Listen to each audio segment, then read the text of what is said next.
Welcome to Anbarasi kitchen. இன்றைக்கி நம்ம அன்பரசி கிச்சனில் என்ன செய்ய போகிறோம் அப்படின்னா, ஒரு சூப்பரான நண்டு குழம்பு தான் எப்படி செய்யுதுன்னு பார்க்க போகிறோம்.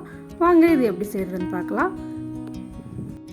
இந்த நண்டு குழம்பு செய்கிறதுக்கு நம்ம ஒரு மசாலா பொருட்களை வறுத்து அரைச்சிக்கணும். அதுக்கு தேவையான பொருட்கள் என்னென்ன எடுத்திருக்கோம் அப்படின்னா, 1 ஸ்பூன் கடலைப்பருப்பு எடுத்திருக்கோம், 1 ஸ்பூன் மிளகு, 1 ஸ்பூன் சீரகம், 1/2 ஸ்பூன் சோம்பு, 1/4 ஸ்பூன் மஞ்சள் தூள், 1/2 ஸ்பூன் மிளகாய்த்தூள், 2 ஸ்பூன் மல்லித்தூள், 1 லெமன் அளவுக்கு நம்ம புளி எடுத்திருக்கோம்.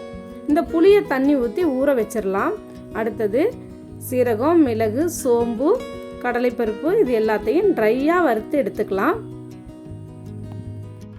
இப்போ பார்த்தீங்கன்னா இது எல்லாத்தையும் நம்ம மிக்ஸி ஜாரில் சேர்த்துட்டோம். அது கூட இந்த மஞ்சள் தூள், மிளகாய்த்தூள், மல்லித்தூளும் சேர்த்துக்கலாம். சேர்த்துக்கிட்டு இதுக்கு கொஞ்சமாக தண்ணி விட்டு நல்லா நைஸாக அரைச்சி எடுத்துகிட்டு வந்துடலாம். இப்போது இதை நல்லா நைஸாக அரைச்சி எடுத்துகிட்டு வந்துட்டோம். அடுத்தது தாளிக்கிறதுக்கு ஒரு கடாய் வச்சிடலாம். அந்த கடாயில் கொஞ்சம் நல்லெண்ணெய் சேர்த்துக்கலாம். நல்லெண்ணெய் சூடானதுக்கப்புறம் கொஞ்சம் வெந்தயம் சேர்த்துக்கிறோம். இந்த வெந்தயம் நல்லா வெடிச்சதுக்கப்புறம் கருவேப்பிலை சேர்த்துக்கலாம். இந்த கருவேப்பிலையும் நல்லா பொரிஞ்சிடுச்சு. இப்போ ஒரு 10 சின்ன வெங்காயத்தை கட் பண்ணி வச்சுருக்கேன். கூடவே ஒரு பெரிய வெங்காயம் கட் பண்ணி வச்சுருக்கேன். ரெண்டையும் இதில் சேர்த்துக்கிட்டு நல்லா வெங்காயம் செவந்து வர அளவுக்கு வதக்கலாம். பாருங்கள், வெங்காயம் நல்லா ப்ரௌன் கலராக வந்துருச்சு. இந்த டைமில் ஒரு 3 மீடியம் சைஸ் தக்காளியை கட் பண்ணி வச்சுருக்கேன். அதையும் இது கூட சேர்த்துடலாம். இந்த தக்காளி வதங்கிறதுக்கு கொஞ்சம் கல்லுப்பு சேர்த்துக்கலாம்.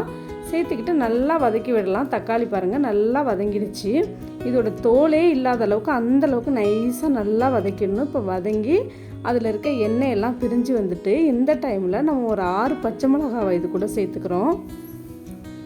சேர்த்துக்கிட்டு நல்லா நம்ம வதக்கிட்டோம். பாருங்கள் நல்லா வதங்கி வந்துடுச்சு. இப்போ எண்ணெயெல்லாம் நல்லா பிரிஞ்சு வந்துடுச்சு. இந்த டைமில் நம்ம அரைச்சி வச்சுருக்க மசாலாவை இது கூட சேர்த்துக்கலாம்.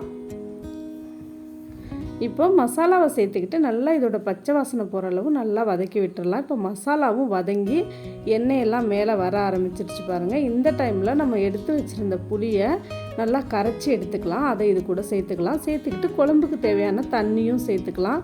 சேர்த்துக்கிட்டு உப்பு சேர்த்துக்கலாம். ஏற்கனவே நம்ம தக்காளி வதங்கும் போது கொஞ்சம் உப்பு போட்டிருக்கோம். அதனால் பார்த்துக்கிட்டு உப்பு சேர்த்துக்கங்க எந்தளவுக்கு வேணும்னு. இப்போ கொஞ்சம் நேரம் நம்ம மூடி வச்சிடலாம். ஒரு 3-4 நிமிஷம் குழம்பு மூடி வச்சுட்டோம். அது நல்லா கொதிச்சிட்ருக்கு பாருங்கள், நல்லா கொதிக்குது. இந்த டைமில் இது கூட கொஞ்சம் கத்திரிக்காய் சேர்த்துக்கலாம். இந்த கத்திரிக்காவை நண்டு குழம்போடு சேர்த்தா ரொம்ப டேஸ்ட்டாக இருக்கும் நண்டு குழம்பு. இப்போ கத்திரிக்காவும் சேர்த்தாச்சு. குழம்பு கொஞ்சம் நேரம் கொதிச்சிருக்கு. நல்லாவே ஒரு 5 நிமிஷம் கொதிச்சிருச்சு. இப்போ குழம்பு திக்காக ஆரம்பிச்சிருச்சு. இந்த திக்கான பதம் வரும்போது நம்ம மஞ்சத்தூள்லாம் போட்டு நல்லா நண்டை க்ளீன் பண்ணி வச்சுருக்கோம். இந்த நண்டை இது கூட சேர்த்துக்கலாம். சேர்த்துக்கிட்டு ஒரு 2 நிமிஷம் நல்லா கொதிக்க விடலாம். இப்போ பாருங்கள் நண்டு போட்டு நல்லா கொதிச்சிருச்சு. தேங்காவை கொஞ்சம் சில்லு சில்லாக கீந்து வச்சுருக்கேன். இந்த தேங்காவையும் இது கூட சேர்த்துக்கலாம்.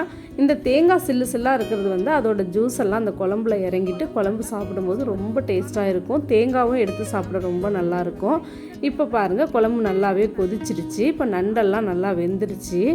இந்த டைமில் நம்ம கொஞ்சமாக வெல்லம் சேர்த்துக்கலாம். ரொம்ப கம்மியாக இந்த அளவுக்கு வெல்லம் சேர்த்துக்கலாம்.